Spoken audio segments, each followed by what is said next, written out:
Idriss Aberkane, tu fais partie des gens qui sont pour moi des inspirants. Et donc je fais des vidéos sur les gens qui m'inspirent parce que je veux partager ça avec le plus de monde possible. Il est de bon ton aujourd'hui d'être positif, de voir la vie avec ce qu'elle a à nous offrir et pas simplement de voir les choses qui ne vont pas. Donc je suis très content que tu aies accepté cette invitation. Alors honnêtement, tu as un CV exceptionnel, vraiment, hein. On se demande comment tu as fait pour faire tout ça en ayant aujourd'hui 29 ans. 30 ans. 30 ans, ça y est, tu as 30 ans. Mhm. Bon, tu as atteint la trentaine, donc la sagesse, la force, etc. Tu es professeur chargé de cours à Centrale Supélec, ancien interne du département de psychologie expérimentale de l'Université de Cambridge, chercheur à Polytechnique, chercheur affilié à Stanford, professeur d'économie dans le MBA de la Mazars University, ambassadeur du campus des systèmes complexes à l'UNESCO. Enfin, comment est-ce que tu as réussi à faire tout ça en étant si jeune? Bon, j'ai pas fait tant que ça en fait. Tu as des gens qui ont mon âge qui ont fait encore plus, hein. Tu prends Ils sont peu nombreux quand même. certains entrepreneurs de la Silicon Valley. Le secret pour ce genre de boulimie, si tu veux, c'est d'aimer ça. Si tu aimes ça, tu en fais un maximum. Et tout ce que j'ai fait, aussi bien le passage par Cambridge que mes recherches en neurosciences cognitives appliquées à Polytechnique, c'était parce que j'adorais ça. Et c'est tout. Donc tu es porté par ta passion. Ouais. Je fais rien que je n'aime pas. Et c'est un peu un reproche qu'on m'a fait, c'est-à-dire que les gens se disent il s'est pas assez fait chier pour avoir tous ces titres. Bah oui, désolé les mecs, je cherche pas à me faire du mal et à m'emmerder, je fais uniquement les choses que j'aime. D'accord. Dans ton parcours, tu as 3 doctorats. Mhm. Est-ce que tu peux nous expliquer comment tu as réussi à faire 3 doctorats, c'est-à-dire le fil de ton parcours lié à ça? Alors c'est une histoire très intéressante. En fait, ces 3 doctorats, c'est un échec, si tu veux. Au départ, je voulais faire un doctorat. Voilà, je sortais de Normal Sup.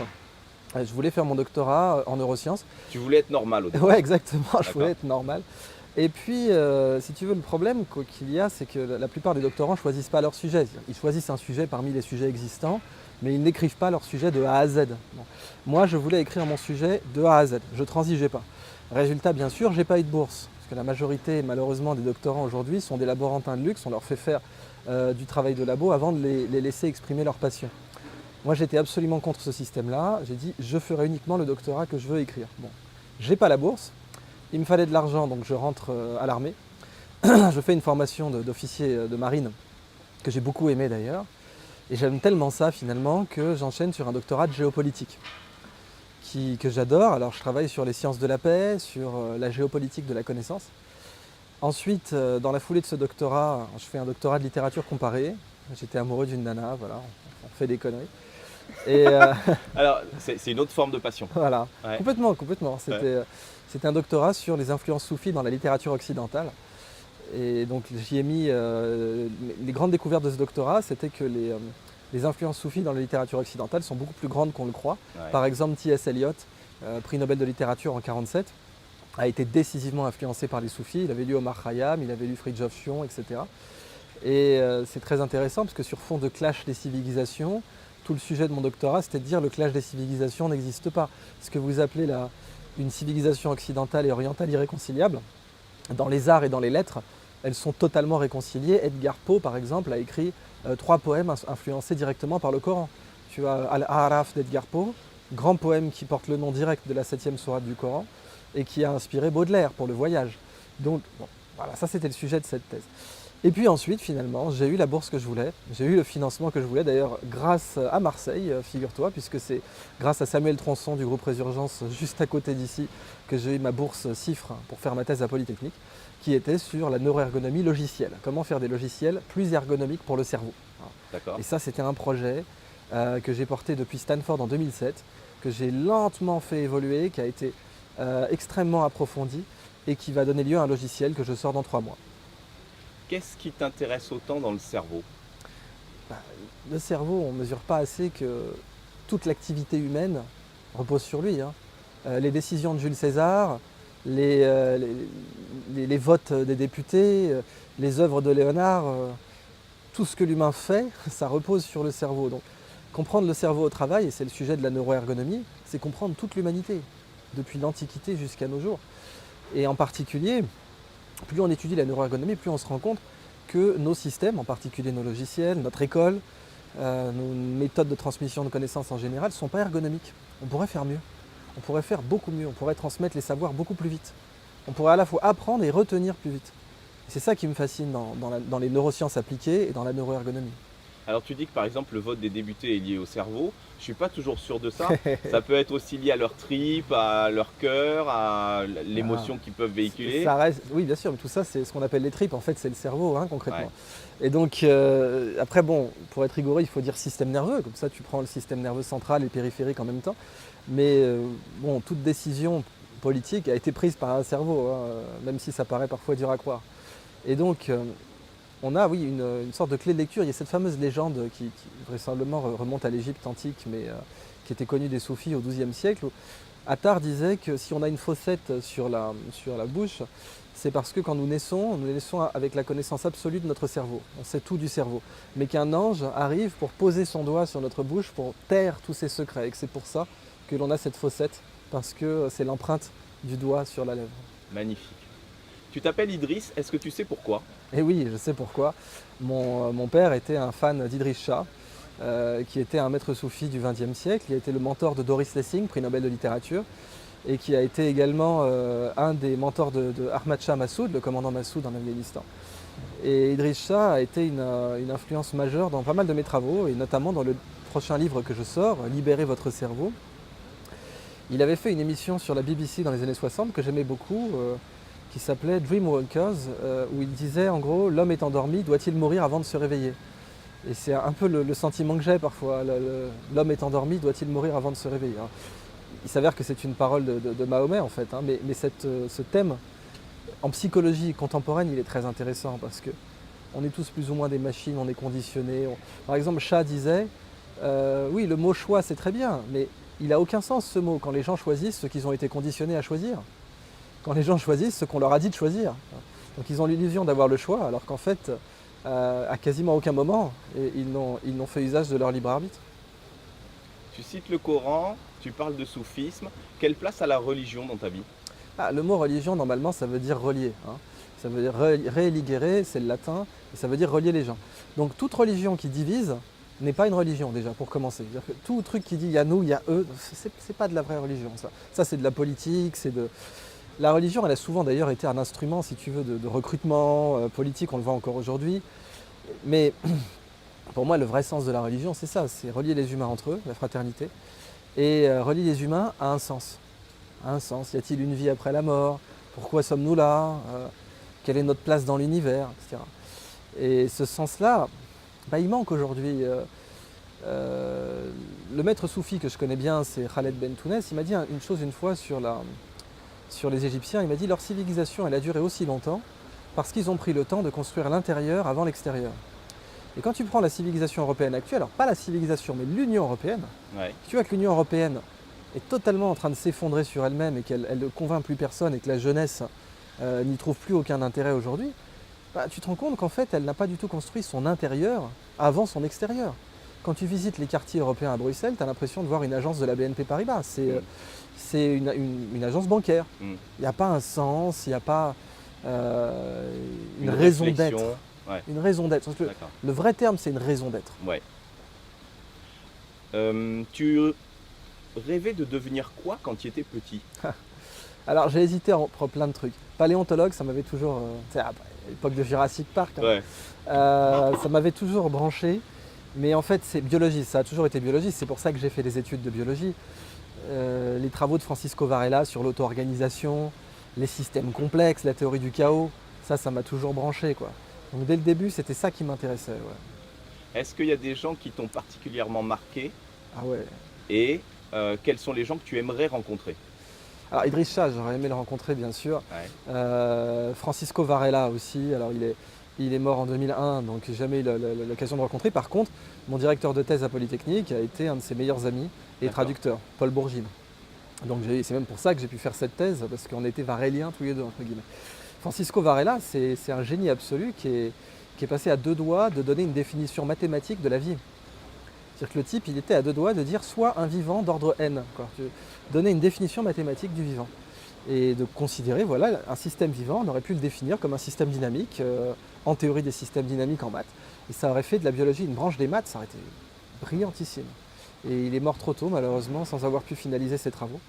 Mais ce qu'il nous a laissé déjà était très profond.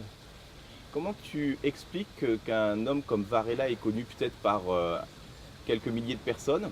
En plus quand même, ouais. Bon allez, ça va, quelques centaines de milliers de personnes si tu veux. Et Sa fille était mannequin et elle a tourné dans Blade. Voilà, donc, bizarrement, on connaît beaucoup plus sa C'est fille ça. que lui, quoi. Léonore Varela, donc, elle a tourné dans Blade. Donc voilà, pour tous ceux qui ont vu Blade, C'est ça. en fait ils connaissent Francisco Varela. Ouais, c'est comme le pas- géniteur de sa fille. Exactement. Mais très sincèrement, comment tu expliques qu'on ne fasse pas plus d'apport de connaissances sur des gens comme ça Ouais. que sur des types monstrueux? Par contre, on se rappelle leur nom parce qu'ils ont fait un acte barbare. Alors il est clair que c'est beaucoup plus facile de faire la couverture en mâle aujourd'hui qu'en bien. Ouais. Moi-même par exemple, j'ai 3 doctorats. Bon, c'est très dur pour moi de faire la couve d'un journal, tu vois. Ah, j'ai fait la couve du Point, mais c'était un gros coup de bol, c'est pas du mérite personnel. Et par contre, un type qui braque une vieille dans la rue, qui fait une grosse saloperie, ça lui prend 5 heures, bon 2 heures, et il fait la couve. Donc Ouais. c'est toujours plus facile de faire la couve en mal qu'en bien, et on appelle ça le biais d'échantillonnage. Et dans les médias, ça provoque un vrai problème, puisque ça fait qu'on entend beaucoup plus parler des mauvaises nouvelles que des bonnes. Bon. Maintenant, pour en revenir à la question, pourquoi personne connaît Varela? Et bien tout simplement parce que tu as 2 grosses tendances dans la recherche actuellement. Une tendance à la fermer et une tendance à l'ouvrir. Et dans les sciences, vraiment, dans les sciences mondiales, tous secteurs confondus, tu vois vraiment ces 2 tendances. Alors il y a un spectre évidemment, tu as des gens qui sont neutres, mais dans l'alignement, tu vois ces 2 pôles. Tu as des gens qui sont pour l'ouverture des sciences. Voilà, ouverture totale, alors c'est mon cas.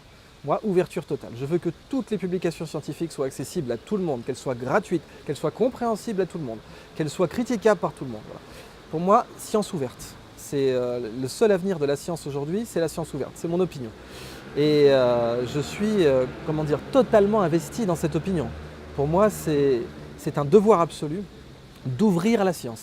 C'est pour ça que je fais de la vulgarisation, c'est pour ça que j'essaie de simplifier au maximum mes travaux, c'est pour ça que j'essaie de publier uniquement dans des revues gratuites où tout le monde pourra accéder à mes travaux et les lire et les critiquer et les améliorer, les changer parce qu'ils sont loin d'être parfaits.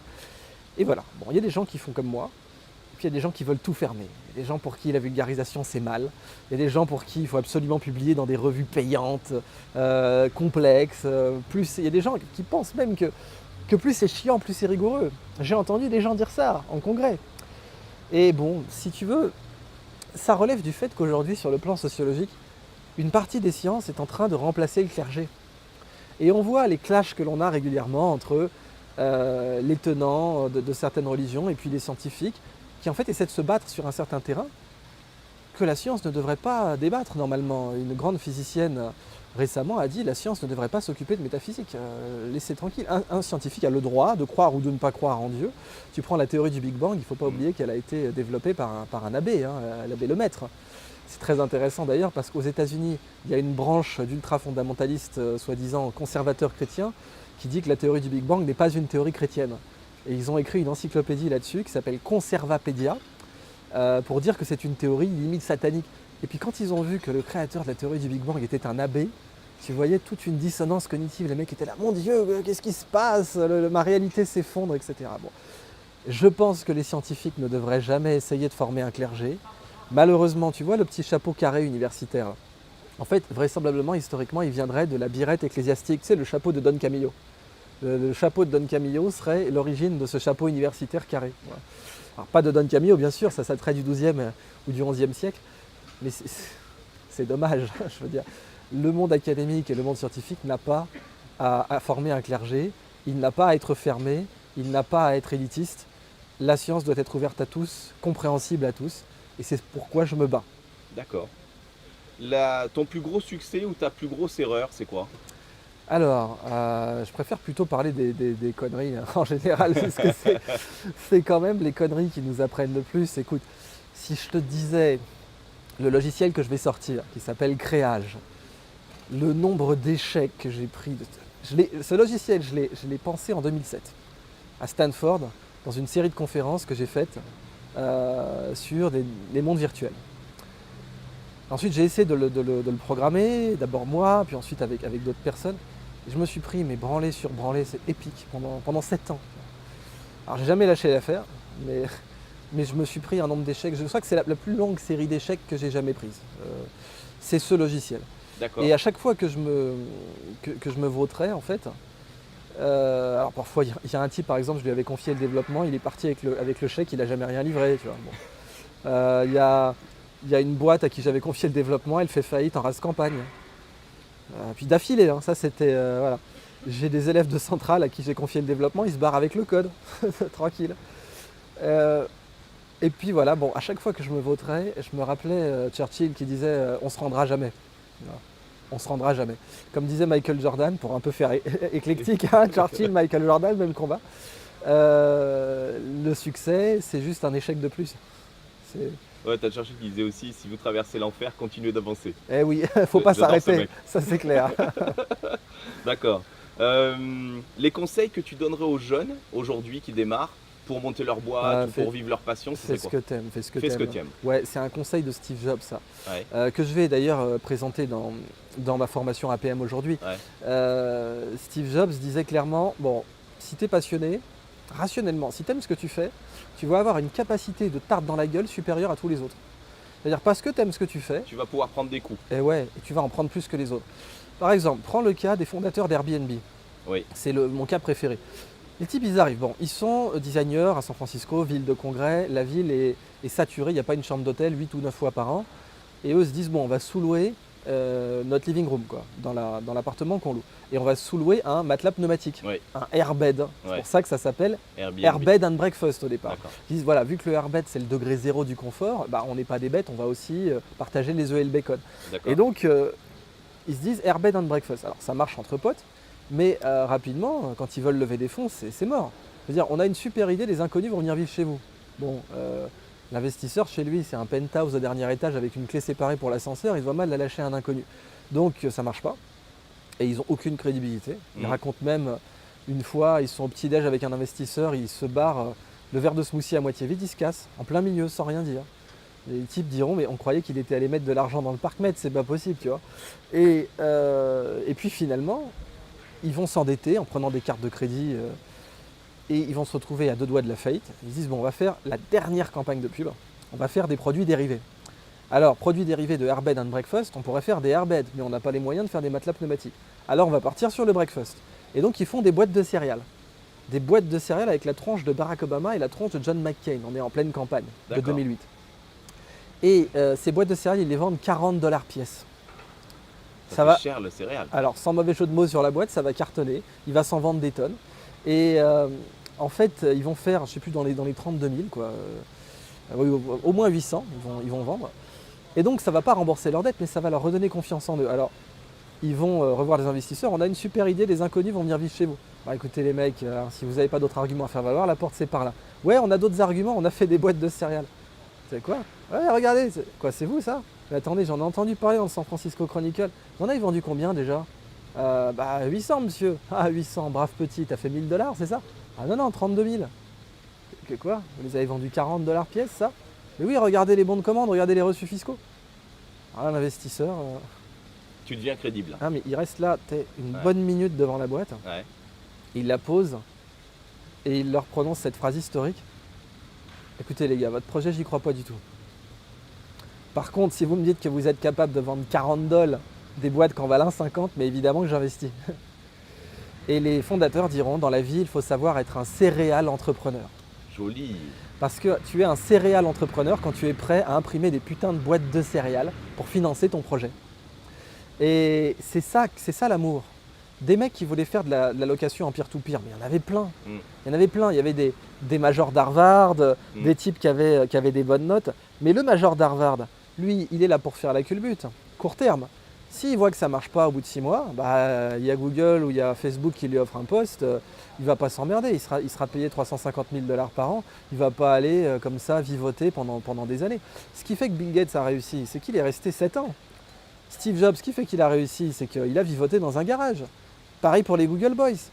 C'est ça l'amour. Quand tu aimes ton projet, tu iras jusqu'au bout. Et si tu ne l'aimes pas, si tu es juste là pour faire la culbute, au bout d'un moment, tu vas abandonner. Et comme dit Steve Jobs, parce que tu es sain d'esprit. Donc au bout d'un moment, tu vas dire, c'est bon, je ne suis pas là pour prendre des coups de tatane, j'arrête. Et bien, la différence, et la Silicon Valley le montre en permanence, que les boîtes qui émergent vraiment dans la Silicon Valley, récompensent toujours celles qui ont persévéré le plus. Et pas ceux qui ont les meilleurs diplômes, ceux qui ont les meilleures moyennes générales. C'est toute cette mentalité à la con, à la française. Oh là là, il a réussi alors qu'il avait 11 de moyenne, ce petit con. Mais on s'en fout. On s'en fout complètement. Pour réussir dans l'entrepreneuriat, il faut persévérer. C'est tout. Ta moyenne, tes diplômes, tes titres de noblesse, on n'en a rien à foutre. Génial. Les problèmes que tu vois à l'avenir ou les tendances que tu vois arriver dans 10 ans, qu'est-ce qui se passe? Ah bah pour moi, c'est l'économie de la connaissance. C'est-à-dire que vraiment, on a eu l'âge de pierre, l'âge de la pierre taillée, le néolithique, avec l'agriculture, etc., premier settlement. L'âge du cuivre, l'âge du bronze, l'âge du fer, l'âge du carbone. L'âge du carbone qui a été l'âge le plus guerrier de l'histoire humaine. Alors, sauf si tu considères les invasions mongoles qui, en part de population mondiale, ont quand même été massives. Mais l'âge du carbone, ça a été des guerres sans fin. Le premier âge du carbone, c'était le charbon. Le deuxième âge du carbone, c'était le pétrole. Donc le premier âge du carbone, c'était le charbon avec le Royaume-Uni, qui allait être l'empire mondial. Le deuxième âge, c'était le pétrole avec les États-Unis, qui allait être l'empire mondial suivant. Et aujourd'hui, on arrive dans l'âge de la connaissance, qui est le premier âge immatériel de l'humanité. Alors, l'économie de la connaissance, elle a toujours existé en fait, hein, c'est pas nouveau. En fait, c'est pas la plus récente, c'est la plus ancienne. Il n'y a pas d'économie plus vieille que l'économie de la connaissance. L'être humain, il échangeait de la connaissance avant d'échanger des céréales, des matières premières ou des outils. Le feu, c'était de la connaissance. Et ça se transférait exactement comme les règles de l'économie de la connaissance actuelle. Quand tu donnes le feu, tu l'as encore. La connaissance, c'est ça. Quand tu donnes de la connaissance, tu l'as encore. L'économie de la connaissance, elle est partout. Aucune économie n'existe sans connaissance. C'est un fait. Tu ne peux pas avoir un service économique ou un objet économique vendu sans savoir. C'est impossible. Donc l'économie de la connaissance, elle est omniprésente, mais comme on a un cerveau de chimpanzé, nous finalement, on a tendance à voir que le monde matériel. Notre cerveau, il est quand même là pour prêter attention aux bananes et aux chamallows au départ. Et donc quand tu lui demandes de prêter attention à l'immatériel, il patine un peu. Mais aujourd'hui, ça y est, on est rentré dans cette ère de l'économie matérielle, de l'économie de la connaissance, où on va essayer, sur tout ce qui vient de la Terre, de l'utiliser le plus efficacement possible, sans gaspiller, en recyclant au maximum, en upcyclant même. Et cette économie de la connaissance, elle a un débouché royal, c'est le biomimétisme, qui dit la nature n'est pas une source de matière première, c'est une source de connaissance d'abord. Mais encore une fois, comme on a un cerveau de chimpanzé, au début, on est conditionné à voir la nature comme une source de manger, comme une source de matière. Mais à mesure que notre esprit se raffine, eh bien on voit que la nature est une source de connaissance et qu'il y a beaucoup plus d'argent, même pour les capitalistes les plus terre à terre, il y a beaucoup plus d'argent à faire dans la nature comme source de connaissance que dans la nature comme source de matière première. Donc même si tu es un gros bourrin qui veut faire du ROI très court terme, tu vas rapidement voir que la nature est beaucoup plus intéressante comme source de connaissance que comme source de matière.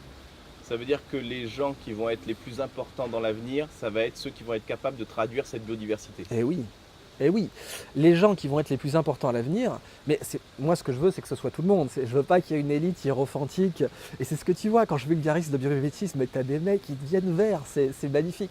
Tu as des gars, ils sont tout crispés, ils sont la merde, qu'est-ce qu'il fait et tout. Il est en train de vulgariser ça, il dévoile tout. Bon, voilà, ça c'est comme ça, tu as le syndrome du hiérophante, du gars qui veut garder son rite initiatique dans son temple égyptien. Voilà, bon, pour la science, il ne faut pas faire ça. C'est-à-dire, la notion d'initiation, j'aime beaucoup dans d'autres secteurs, mais pas en science. En science, il faut ouvrir. La vérité, c'est la lumière, il faut la diffuser au maximum. Et donc, je ne veux pas qu'il y ait une certaine élite qui lise la nature. Tout le monde peut la lire. Et c'est là que tu vois, par exemple, que les Indiens sont très intéressants. Parce que si la nature est une bibliothèque, les Indiens savent la lire. J'ai travaillé avec 3 chamans.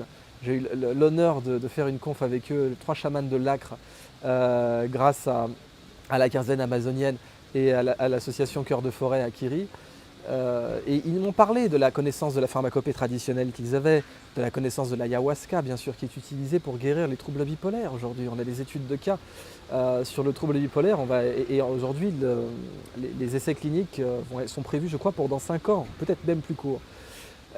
Tu as également le curare, le curare qui est un poison découvert par les Indiens, mais qui sert pour faire toutes les anesthésies générales en fait. Dès que tu es anesthésié, il faut un décontractant musculaire et c'est le curare qu'on utilise. Et si tu comptes toutes les vies humaines que ça a sauvées depuis son introduction générique par l'Institut Pasteur en 1947, c'est plus d'1 milliard. Donc nous, on a massacré les Indiens, eux, ils ont sauvé 1 milliard d'hommes blancs. Et c'est pour ça que la nature, tout le monde est éligible à sa lecture. Tout le monde. Comment est-ce que tu prends tes décisions?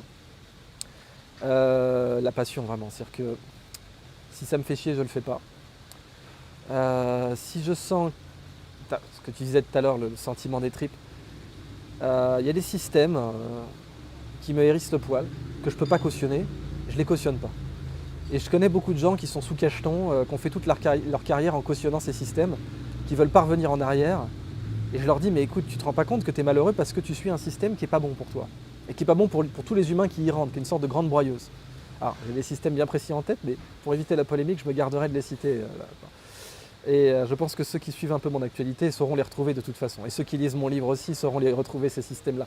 Et donc, voilà, et, si tu veux, c'est le principe du bizutage. Quand tu as souffert, pour rien, la seule façon de donner du sens à ta souffrance, c'est de la transmettre à la génération suivante. Et donc, le bizutage, c'est ça. J'ai souffert pour rien, mais si jamais je ne transmettais pas cette souffrance inutile à la génération suivante, je devrais faire face seul au fait que j'ai souffert pour rien. Donc, je vais dire, par exemple, dans le monde académique, j'ai souffert, donc il faut que tu souffres. Ok, j'ai souffert pour rien. Ok, on aurait pu faire un système où je n'ai pas à souffrir pour être productif et pour faire du bon travail. Mais j'ai souffert, il faut que tu souffres aussi, c'est comme ça. Donc il faut une disruption à l'avenir là-dessus. Oui, mais elle va venir, parce qu'aujourd'hui, le monde est connecté. Aujourd'hui, comme je dis toujours, hein, c'est attribué à Schopenhauer. Bien sûr, il faut rendre à Schopenhauer ce qui lui appartient, même si ce n'est pas exactement précisé comme ça dans ses œuvres. Toute révolution passe par 3 étapes, toujours, toute révolution. D'abord, c'est considéré comme ridicule, ensuite c'est considéré comme dangereux, et ensuite c'est considéré comme évident. Et ça, c'est valable pour toute révolution, qu'elle soit philosophique, politique, morale, scientifique, technique, religieuse. Tu prends le droit de vote des femmes, voilà, bon bah c'est ridicule au départ, hein, sans déconner. Bon. Ensuite c'est dangereux, les suffragettes on les bute, on les torture, on les psychiatrise, on les bute. Et puis aujourd'hui les femmes votent, and so what? Bon, c'est évident, à part pour certains pays à qui on file la Légion d'honneur. Enfin bref. C'est pareil pour, je sais pas moi, l'idée que des femmes soient ordonnées prêtres aujourd'hui.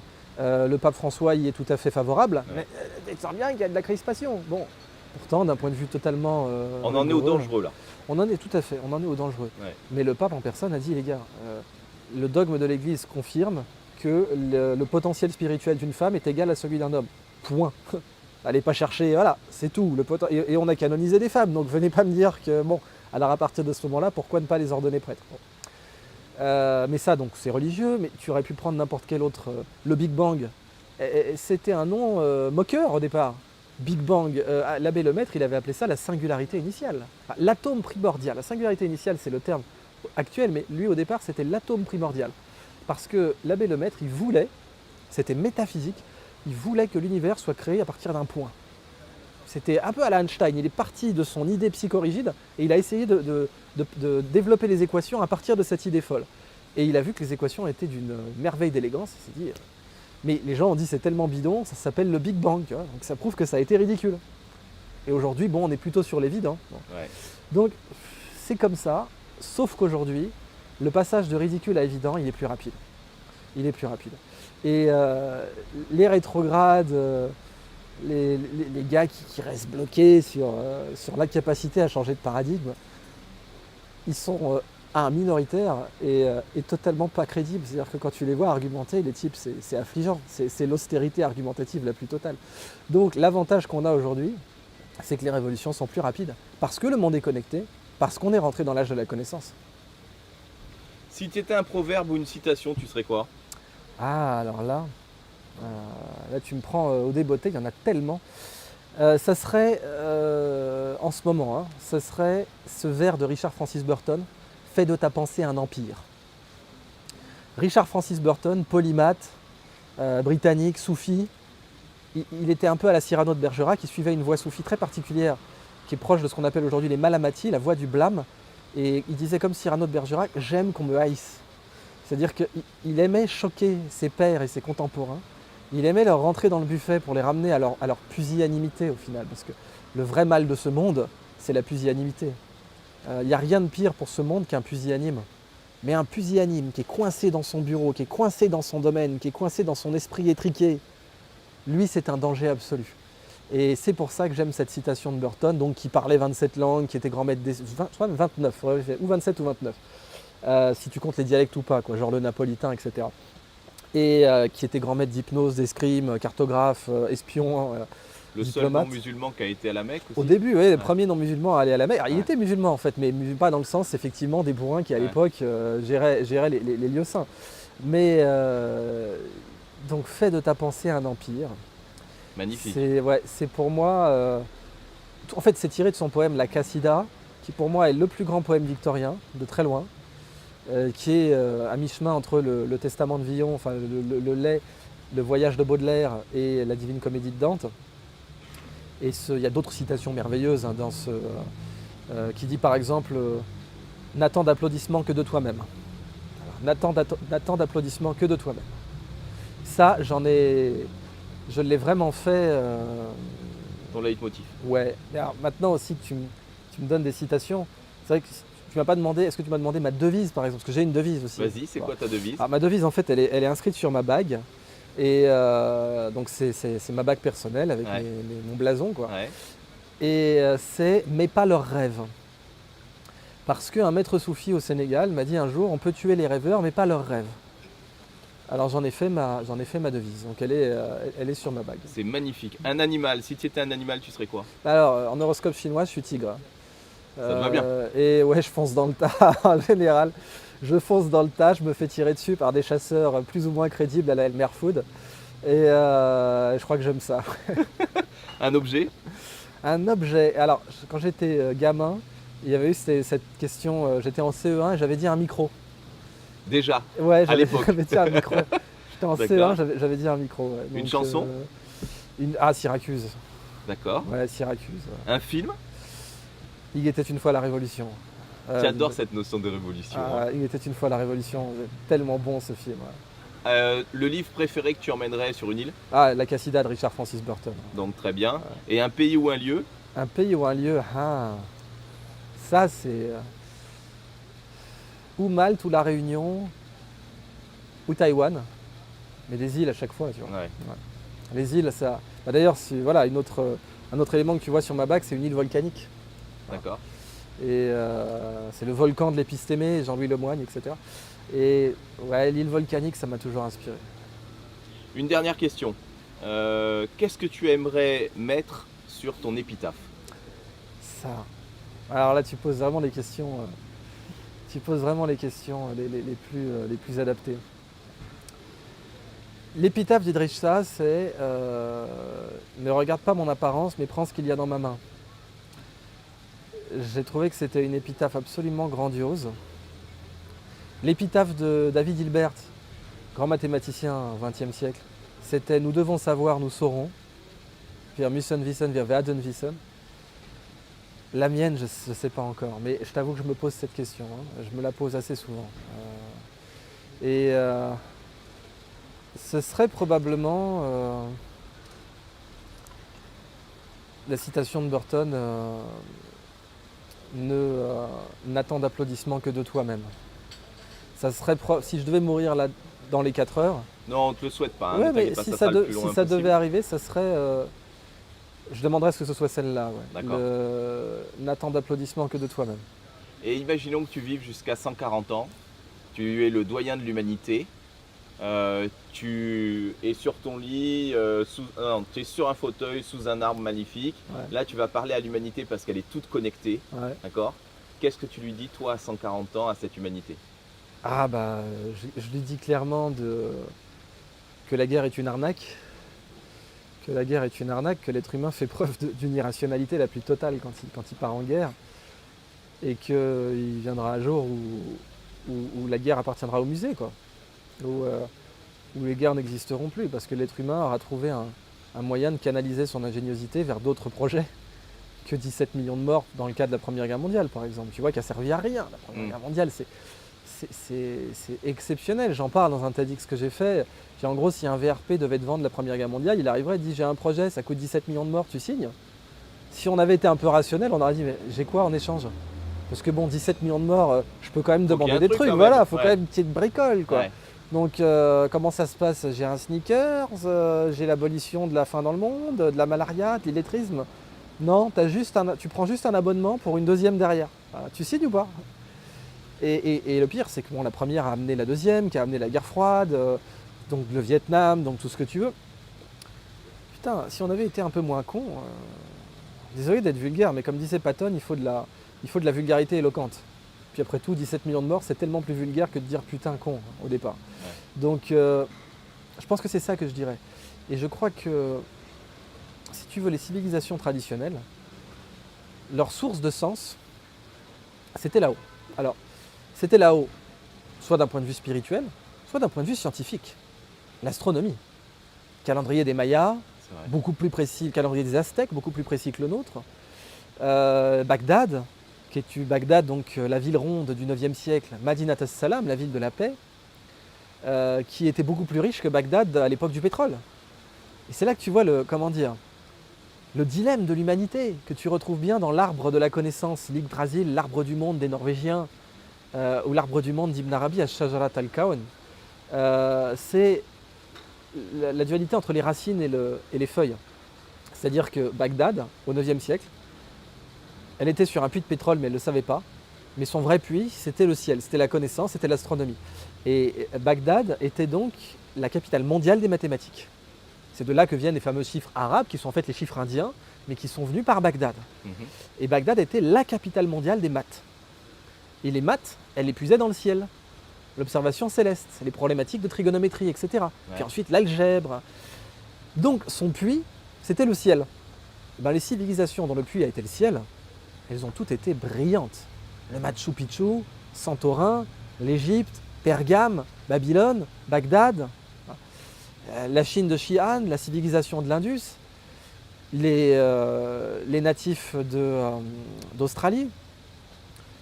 Toutes les civilisations qui ont pris le ciel comme nappe de pétrole, si tu veux, et qui ont pompé le pétrole de l'espace plutôt que le pétrole du sol, ont duré, ont inspiré le monde et ont été finalement beaucoup plus riches.